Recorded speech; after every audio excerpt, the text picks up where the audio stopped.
By the summer of 1940, as the Luftwaffe swept across the Channel with the confidence of an empire convinced of its own superiority, Britain's survival rested on the shoulders of young men barely old enough to vote. Some came from universities, some from farms, some from busy cities or quiet villages, and some came from places where even dreaming of flight had once felt like a luxury. Among them was a boyish 19-year-old from Northamptonshire, who would soon become a name whispered in briefing rooms and printed in squadron diaries with a mix of disbelief and admiration. James "Jamie" Hartley, the rookie pilot who entered the Battle of Britain with only the fundamentals of flight and left it as one of the deadliest aces of the entire campaign. Jamie had joined the Royal Air Force not with swagger or bravado, but with a determination so steady it bordered on quiet rebellion. He had grown up in the shadow of the Great War, hearing fragments of stories from men who had returned broken or silent. To his family, the RAF was not an escape or an adventure. It was a gamble. His mother feared the sky itself, convinced it devoured sons as easily as it carried them. His father, a railway worker hardened by years of routine, believed Jamie's dreams were too fragile for a world that had turned cold and violent twice in a generation. But Jamie held something neither parent could extinguish, a fascination with machines, speed, and the idea that courage was not the absence of fear, but the willingness to act through it. When he enlisted at 18, his instructors saw immediately what his family had missed. Not a natural prodigy, but a mind that absorbed pressure the way others absorbed instructions. Still, training was a different universe from combat. The first time Jamie flew a Spitfire, he felt its power like a physical jolt. The aircraft demanded precision, instinct, and nerve. It rewarded decisiveness and punished hesitation. His instructors noted that Jamie flew with a rare combination of aggression and control, pushing his aircraft hard but never beyond what he understood. Yet the clock moved faster than training could. By July 1940, as the Luftwaffe prepared to crush the RAF before any invasion of Britain, Fighter Command needed pilots, not polished, perfected pilots, but bodies in cockpits with enough skill to fight and enough nerve to learn in the air. 12 hours in a Spitfire was enough. 10 hours was acceptable. Some trainees were pushed through with even less. Jamie had barely crossed the threshold when he received his posting. No. 234 Squadron, Middle Wallop, soon repositioned to the critical airfields of southern England. He arrived with the awkwardness of a teenager suddenly placed among hardened men who had already tasted death more than once. Many pilots in 234 Squadron had flown over Dunkirk. Some had been shot down, others carried scars, jagged metal burns on forearms, a limp here, a missing fingertip there. For them, a 19-year-old with soft features and a polite speaking voice seemed more like a mascot than a comrade. Jamie said little in the mess hall, but he listened, to the banter, to the fear disguised as humor, to the quiet confessions exchanged between sorties. He studied not just flying, but surviving. And though no one realized it yet, this quiet observation would become one of his sharpest weapons. The first scramble came at dawn, 2 days after he joined the squadron. A shrill metallic alarm tore through the airfield, and the pilots sprinted to their aircraft with the synchronized urgency of men who knew that seconds could decide whether they lived or died. Jamie's hands shook as he strapped in. He could feel his heartbeat in his fingertips, in his throat, in the soles of his boots pressing against the rudder pedals. As his Spitfire surged forward, lifting into the orange glow of early morning, he entered a sky already scarred with smoke trails and flashes of gunfire. The radio crackled with terse commands. Bandits at Angels 15. Break! Break now! Voices rising from calm to chaos in seconds. Jamie had studied these moments, but he had never lived them. And then he saw it. A tight formation of Dornier bombers flanked by Messerschmitt 109s, slicing toward the coast with predatory purpose. Jamie's squadron leader ordered an intercept. The veterans peeled off with the ease of men who had done this 100 times. Jamie followed, trembling, inexperienced, terrified. And yet, inside that fear, something unexpected stirred. Focus, clarity, the sense that everything he had learned, everything he had feared, had led him to this exact moment. The rookie was about to make his first kill and mark the beginning of a legend no one in the squadron had predicted. Jamie's first engagement unfolded not with cinematic heroism, but with the raw, disorienting violence that defined the Battle of Britain. As 234 Squadron dived toward the bombers, the formation dissolved into a whirlwind of motion, aircraft streaking past each other at closing speeds that left no room for second guesses. Jamie's hands tightened around the control column as he pushed his Spitfire into a shallow dive, engine roaring as the world blurred around him. His mouth was dry, his breathing shallow, but his eyes were fixed, unblinking, searching. The veterans had taught him one truth in the mess hall the night before. Don't look at the whole sky, look at the threat directly in front of you. And there it was, a Dornier 17 breaking slightly from formation, lagging just enough for an opportunist to catch it alone. He nudged his Spitfire to the right, aligning his gun sight with the bomber's tail. His thumb hovered over the firing button. He hesitated, not out of fear, but awareness. This was it, the line between simulation and survival, between imagination and consequence. The Dornier's dorsal gunner spotted him and opened fire, tracer rounds whipping past Jamie's canopy like streaks of burning wire. Instinct took over. Jamie rolled left, tightened his turn, then slipped back into the bomber's blind angle with the precision of a man who moved faster than his doubts. He squeezed the trigger.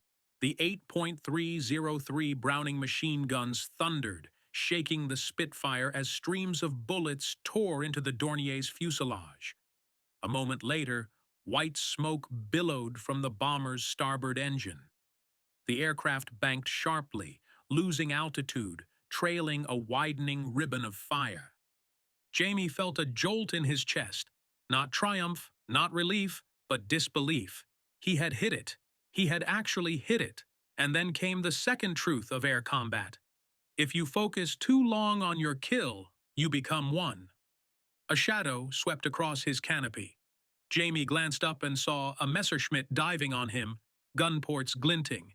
He yanked the stick back and rolled hard. Tracers flashed past his wingtip, inches from tearing through him. The Spitfire vibrated under the stress of the maneuver as Jamie forced it into a vertical climb, pushing both himself and the machine to the edge of their limits.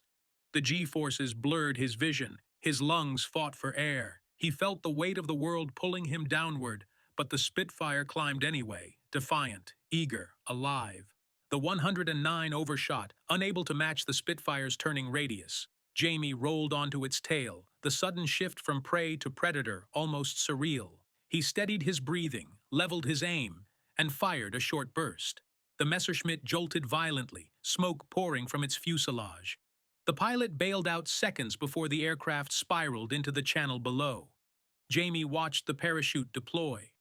A stark reminder that every explosion, every plume of smoke, was not just a tactical victory, but a human moment.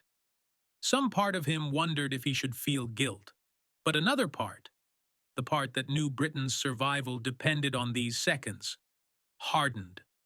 The radio crackled with chatter. "Good shootin', whoever that was," someone shouted, voice strained with adrenaline. Jamie didn't respond. He couldn't.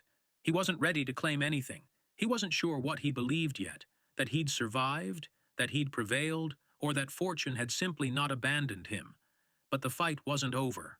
More bombers pressed toward the English coast, their formations disrupted but not defeated. Jamie rejoined his squadron leader, who glanced at him through the canopy with a mix of surprise and calculation. New pilots weren't expected to score kills on their first sortie. They weren't even expected to stay alive. Yet Jamie had done both, and done it with a calmness that unsettled the veterans more than it impressed them. As the battle wound down and the remnants of the Luftwaffe formation turned back, Jamie's hands finally began to shake. The adrenaline ebbed, leaving behind exhaustion and a tremor of realization. When they landed at Middle Wallop, the ground crew noticed the bullet holes in his wing root, the streaks of exhaust from his engine, the trembling rookie climbing out of the cockpit like he had aged years in 1 hour. His squadron leader approached him with a slow nod. "Two confirmed," he said quietly. "Not bad for your first morning." Jamie didn't smile. He didn't boast. He simply whispered, "I was just trying not to die." But everyone around him understood the truth. The rookie had entered the fire and not only survived, but burned brighter than anyone expected. Jamie's second day of combat came before he had fully processed the first. The Battle of Britain allowed no time for reflection, no space for young men to grow into their courage. The Luftwaffe returned again and again, grinding down the RAF by sheer repetition, wave after wave, sortie after sortie, until even the veterans struggled to remember where one engagement ended and the next began. For Jamie, barely 19 and still adjusting to the weight of the wings pinned to his chest, the pace felt surreal. Only hours after claiming his first victories, he was airborne again, flying toward a new swarm of enemy aircraft rising from the channel like a dark, shifting carpet. The morning sun had barely broken through the haze when radar plots reached Fighter Command. A large formation, bigger than the day before, tighter, more disciplined, was approaching the Isle of Wight. By the time 2, 3, 4 squadrons scrambled, the air raid sirens were already echoing across Portsmouth and Southampton. Jamie felt a familiar tightening in his stomach as his Spitfire roared down the grass runway, lifting into a sky that seemed colder than the day before. The world beneath him shrank until it disappeared into nothing but coastline, fields, and the glint of sunlight on the channel.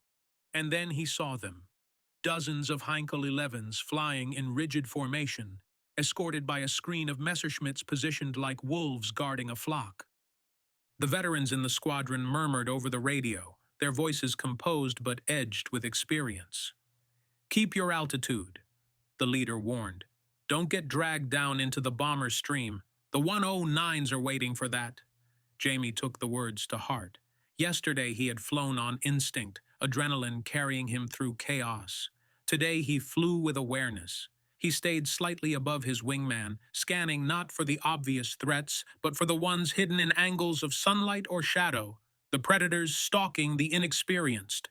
The squadron broke into attack runs, diving toward the Heinkels in pairs. Jamie followed his section leader and felt his heartbeat surge as the bombers loomed larger, their engines thundering, their wing-mounted gun ports flashing. Flak erupted from their formation, black blossoms of smoke that rocked his aircraft as he plunged into firing range.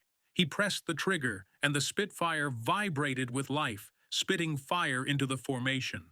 A Heinkel at the edge shuddered under the impact, its glass nose fracturing like spiderwebbed ice. Flames burst from its port engine as it drifted out of formation, losing altitude rapidly. But even as Jamie watched it fall, a pair of 109s streaked toward him from above, engines screaming. His section leader shouted, "Brake! 2 on your tail!" Jamie rolled hard right and dropped into a steep dive, feeling the airframe strain as he pushed his Spitfire beyond what he'd dared attempt the day before.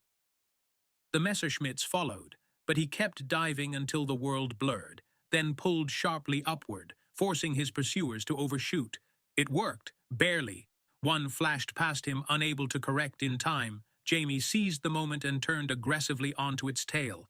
This time he fired not with desperation, but with precision. The burst tore through the 109's fuselage, flames licking from the engine cowling. The aircraft spun downward in a trail of smoke, vanishing into the patchwork of fields below. Jamie didn't celebrate. He didn't need to. The battle was too vast, too consuming for triumph. The second 109 was already looping back, eager to avenge its wingman. Jamie pulled into a climbing turn despite the burn in his arms and the sweat stinging his eyes. He felt the aircraft respond as though it were an extension of his own will, climbing, rolling, twisting with a fluidity he had not yet known he possessed. They spiraled upward together, predator and prey, until altitude and gravity forced a decision. Jamie inverted, dropped his nose, and dove back into the melee below, leaving the 109 unable to match the sudden maneuver. By the time it corrected, Jamie had rejoined 234 Squadron and was cutting through the bomber stream again. Minutes later, the Heinkels began to break off, turning for home as RAF fighters tore into their ranks. The sky was littered with streaks of oil, parachutes drifting downward, and burning aircraft falling like embers from a dying fire. As Jamie returned to base low on ammunition and fuel, he felt a strange duality settling over him. He was still terrified, still young, still unsure of his place in the world, yet in the air he felt something else rising inside him. Not confidence, not pride, but competence, the dangerous, unmistakable sense that he belonged in the crucible of the Battle of Britain. By the time they landed, the squadron diarist wrote a single line about the newcomer. The boy is not a boy any longer. By mid-August, Jamie Hartley was no longer the anonymous rookie who had arrived quietly at Middle Wallop with more nerves than certainty. Word spread through fighter command with the speed of rumor and the weight of numbers. The 19-year-old was racking up victories at a pace that defied both logic and probability. His name began appearing in combat reports, often followed by the same remark, "showed exceptional composure." But the truth behind his growing legend was more complicated than any line of ink could capture. Jamie wasn't fearless. He wasn't immune to doubt. What set him apart was something more elusive, a strange clarity that overtook him the moment his wheels left the ground, as though the sky itself stripped him of hesitation. In the air, he became pure purpose. That clarity would be tested harder than ever on August 15th. The day the Luftwaffe launched one of its largest coordinated attacks of the entire battle. From Norway, from northern France, from the Low Countries, waves of bombers and fighters swept toward Britain like converging storms. Fighter Command called it the greatest day. For the pilots scrambling from dozens of airfields across Britain, it felt more like an hour-by-hour trial of endurance, instinct, and sheer willpower. 234 Squadron had barely finished refueling from a morning sortie when the next scramble bell rang. Ground crews shouted and sprinted as pilots grabbed their parachutes, helmets, and maps. Jamie climbed into his Spitfire, exhaling slowly as he pulled his straps tight. His section leader, Flight Lieutenant Barker, leaned across from the next aircraft and muttered, "Stay close today, Jamie. This one's going to be chaos." Jamie nodded. Though he had no illusions, chaos had already become the norm. Once airborne, they received the vector. A massive formation approaching from the northeast, likely targeting RAF airfields deeper inland. The squadron climbed hard, engines straining, condensation trails forming behind the wings as they gained altitude. Jamie's eyes scanned the horizon, searching for movement, glimmer, anything unnatural. Then he saw it. A dark mass slowly resolving into shapes, engines, wings, and glints of sunlight off glass. Dozens of Ju-88's bombers, flying in tight formation, flanked by nearly 50 Messerschmitt 100s and 109s. The scale made even the veterans of Dunkirk fall silent over the radio. "Steady, lads," Barker said, though his voice tightened. "We hit them head on." A frontal assault was the most dangerous approach, but also the most effective at breaking bomber discipline. Jamie remembered the briefing: close fast, fire one clean burst, and dive away before they can chew you apart. It went against every instinct of self-preservation. But survival in the Battle of Britain often meant embracing the counterintuitive. The squadron formed a single line and dove. What followed was nothing short of violent madness. The Ju-88s opened fire with nose guns and wing-mounted cannons, filling the air with a cage of tracers. Jamie felt the sky turn into a tunnel of burning light, every instinct screaming at him to break off, to escape, to live. But he held the line. He pushed the throttle fully forward, aimed directly at the lead bomber, and fired a focused burst that shattered its cockpit glass and sent the aircraft lurching sideways, flames erupting from its right engine. The formation buckled as Jamie dove beneath the wave of bombers, his canopy rattling from the shock of passing mere feet below steel and fire. He banked hard, pulling into a climb to re-engage, but immediately spotted a Messerschmitt 110 slipping onto Barker's tail. Jamie didn't think. He simply moved. He rolled behind the twin-engine fighter, lined up his sight, and fired. The 110's starboard engine burst into flame. The aircraft spiraled, its rear gunner bailing out just before the nose dipped past the point of recovery. Barker's voice crackled over the radio. "Good save, didn't even see him." But there was no time to respond, no time even to breathe. The air was a kaleidoscope of smoke, spirals, falling aircraft, twisting contrails, and indistinguishable shapes. The battle stretched from the coastline to the high clouds, layered in frantic motion. Jamie weaved through the chaos, firing at bombers breaking formation, diving away from fighters locking onto him, using every ounce of instinct and training to survive. Then came the moment that would cement his reputation. A squadron of Ju-88s attempted to retreat eastward, abandoning their bombing run. Barker ordered pursuit, but he and several pilots were too low on ammunition to continue. Jamie wasn't. He surged ahead alone, closing on the bombers as they dropped altitude and increased speed. One broke formation slightly, enough for Jamie to slip behind it. He fired, striking the fuselage near the wing root. The bomber ignited instantly, fire pouring from the cabin. The other Ju-88s scattered, fearing the lone Spitfire with the aggression of a full squadron. Jamie had done what most 19-year-olds could not imagine. He had chased down retreating bombers single-handedly and broken their cohesion. When 234 Squadron regrouped and returned to base, Barker placed a hand on his shoulder and said the words that circulated throughout Fighter Command by evening. "He's not just a natural, he's a force." As August bled into September, the Battle of Britain reached its most ruthless tempo. Airfields burned, radar stations smoked, cities braced daily for the tremble of distant engines rolling in like a storm that never fully passed. For the pilots of Fighter Command, sleep came in fragments, meals came in seconds, and survival came in moments so thin they felt borrowed rather than earned. Jamie Hartley, once the timid 19-year-old newcomer, had become a pilot whose name circulated not just within 234 Squadron, but throughout the entire sector. Reports listed him with a growing row of confirmed kills. Bombers, fighters, whatever crossed his gun sight. But every victory came with a cost that left its mark, not on paper, but in the hollows of his eyes and the tension in his shoulders. Despite the mounting pressure, Jamie flew with a calmness that disturbed even those who admired him. Barker, his section leader, watched him closely. The boy who had once shaken climbing out of his cockpit now returned from sorties with a strange serenity, as though he had come to terms with a truth the others still resisted. Death was part of the sky. It could be delayed, outmaneuvered, outshot, but never fully escaped. Accepting that made him sharper, more decisive, more dangerous. Jamie didn't fly like a man trying to survive.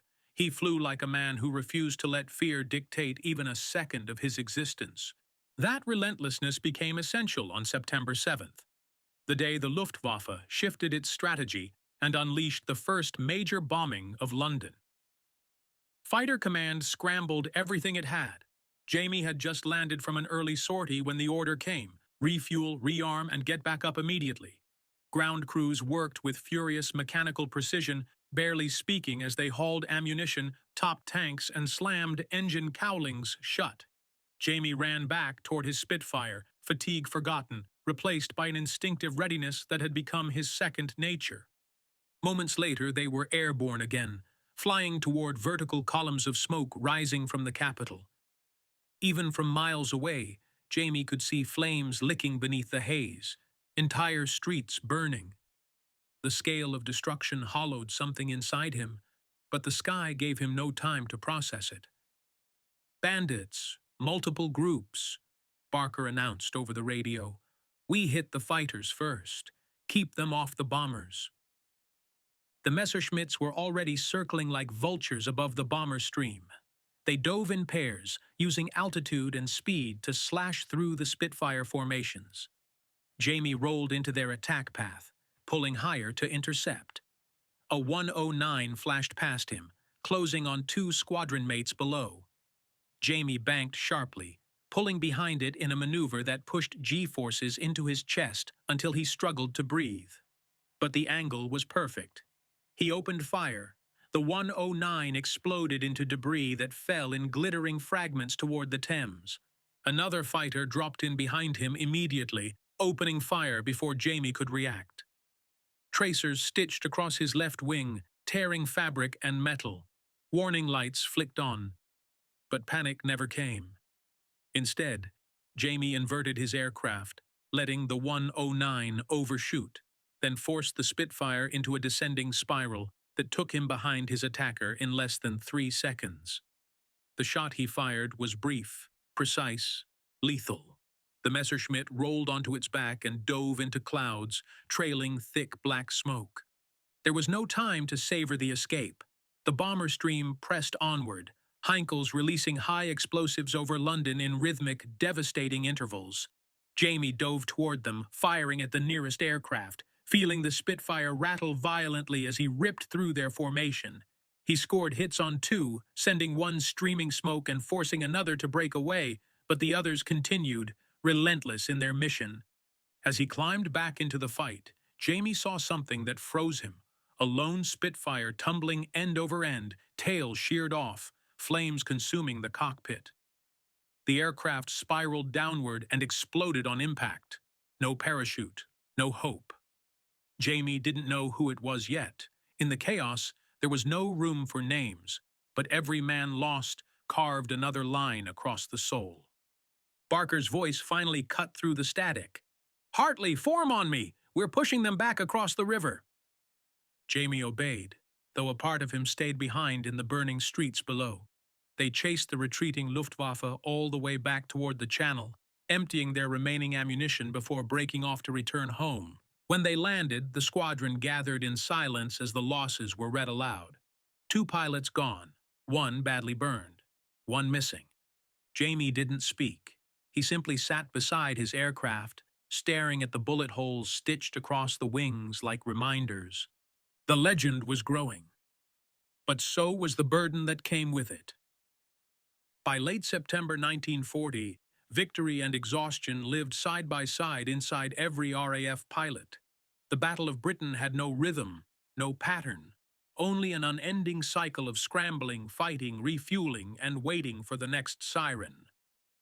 For Jamie Hartley, now one of 234 Squadron's most reliable killers, the pace carved itself into his bones. His kill tally was whispered with awe by mechanics and mentioned with equal parts admiration and disbelief by senior officers. Yet the more Jamie achieved, the more he felt a strange erosion inside, an emotional weathering brought on not by fear or doubt, but by the heavy clarity of survival. Each time he returned from the sky, he carried more weight than when he left it. That weight deepened after September 7th. London burned for nights on end, and Fighter Command strained to meet the relentless onslaught of bombers and escorts. Jamie flew almost daily, sometimes multiple sorties in a single afternoon, and though his precision never faltered, he could feel fatigue settling in like a second skin. Barker watched him closely, noting the subtle changes, the quiet pauses, the distant stare, the way Jamie lingered by his aircraft longer than before, fingertips brushing the metal as though grounding himself. But the Luftwaffe didn't slow. And on September 15th, the day Churchill would later call the turning point, Jamie faced the battle that would define him more than any tally ever could. Radar picked up multiple massive formations crossing the channel just after 11 a.m. Their target was clear, the heart of London. Fighter Command scrambled every available squadron, pulling reserves, pulling rookies, even pulling half-rested pilots who barely had time to eat. Jamie launched with his section, climbing hard to reach altitude before the bombers crossed the coastline. Barker's voice crackled with urgency. "This is it, lads! Throw everything you've got at them, everything!" As Jamie broke through a layer of thin cloud, the sky opened into a sight both terrifying and mesmerizing. Hundreds of aircraft converging over southern England. Dornier 17S, Heinkel 111S, Ju 88S, escorted by Messerschmitts circling them like armored guardians. The sheer number of shadows across the clouds made it feel as if the sky itself was darkening under the weight of invasion. "Take the top cover," Barker ordered. "Don't let the 109s get the drop on us." Jamie climbed higher, scanning the sunlit angles where Messerschmitts often hid before diving. And they were there, dozens of them, wings glinting like blades. The first attack came fast. A cluster of 109s dove on the squadron from above. Jamie rolled left, dragging two fighters away to keep them off the others. The maneuver nearly cost him. Tracers ripped past his canopy, one round punching clean through the fuselage behind his seat. He felt the airflow change even as he pulled the Spitfire into a punishing corkscrew dive. The 109s attempted to follow, but Jamie's instincts were sharper now than ever. He cut throttle, flipped into an upward roll, and watched as the German fighters overshot. In seconds, he was behind the nearest one.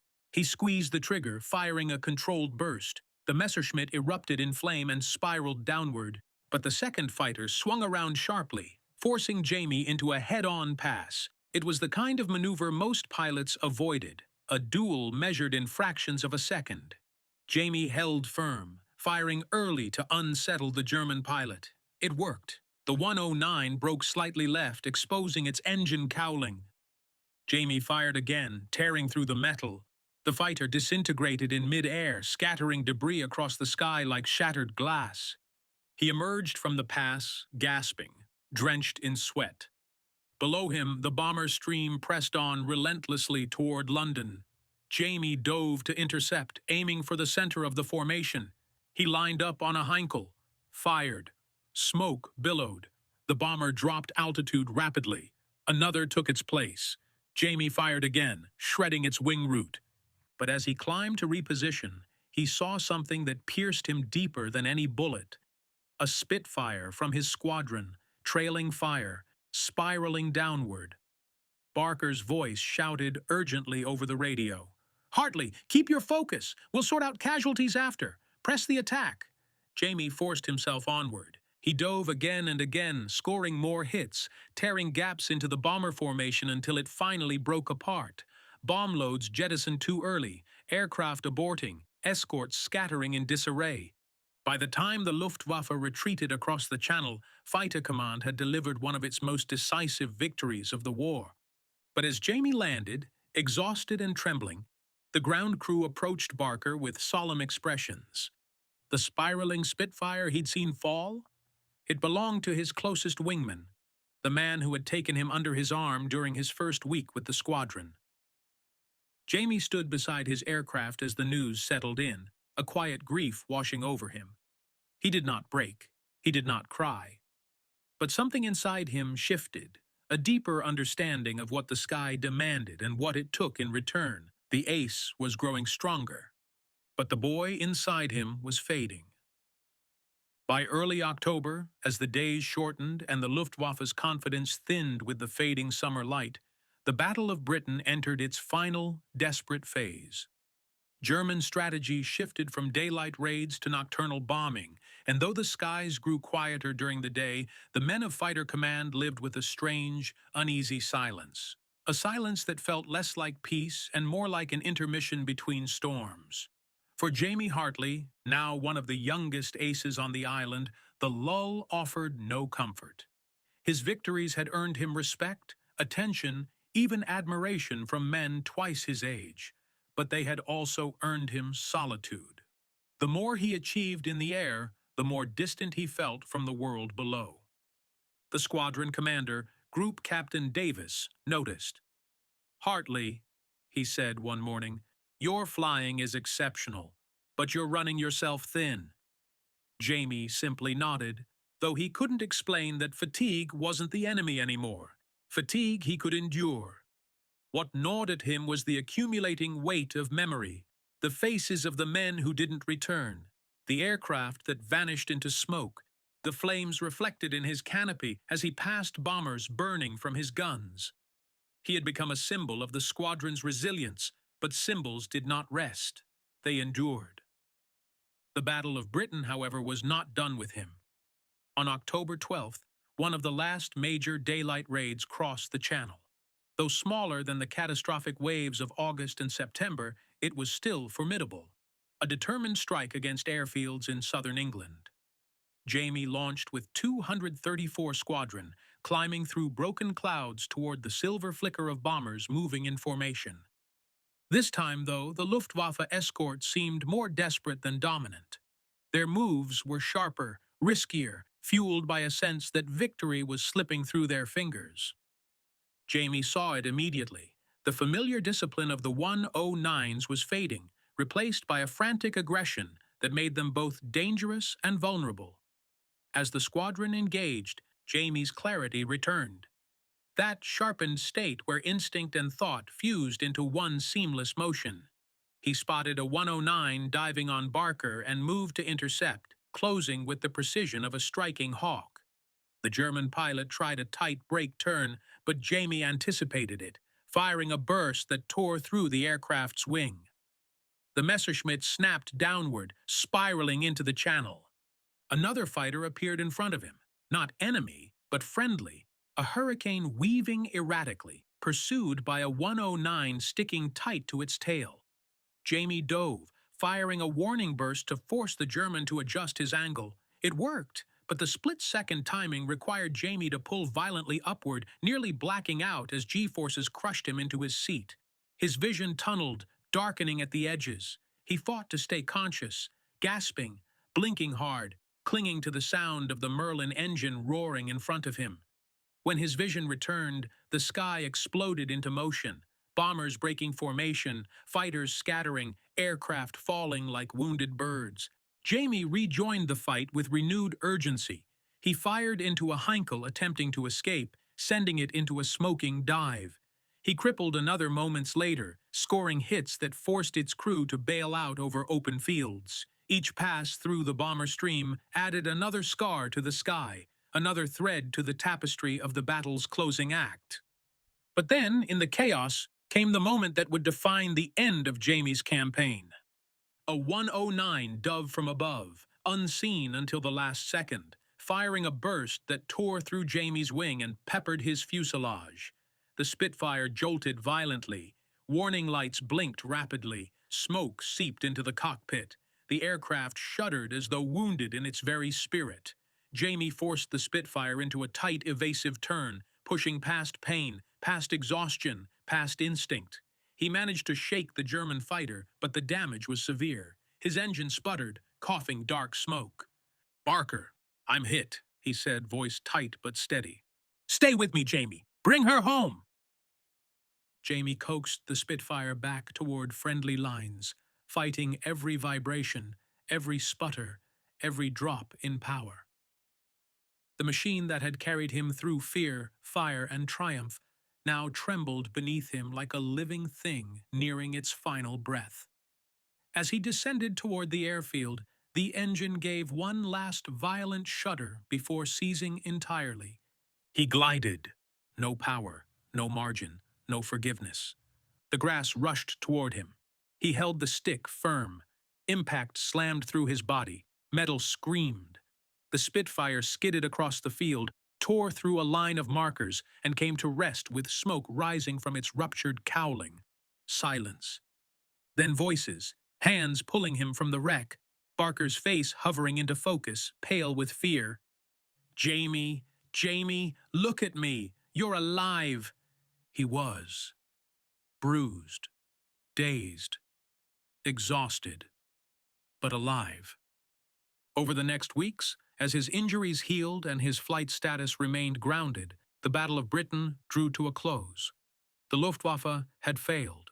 Britain endured. And though Jamie longed to return to the cockpit, command refused to rush him. He had already given more than anyone expected, more perhaps than anyone his age should have been asked to give. His final tally, 23 confirmed victories, making him one of the deadliest aces of the campaign, and by far the youngest. History would remember him not for his age, but for his ferocity, his clarity, and his unwavering will in a sky where boys were forced to become men in minutes. And Jamie Hartley, the 19-year-old rookie who arrived as a whisper, left the Battle of Britain as a legend carved in cloud and fire, proof that courage is not measured in years lived, but in the moments when a man decides the sky will not take him today.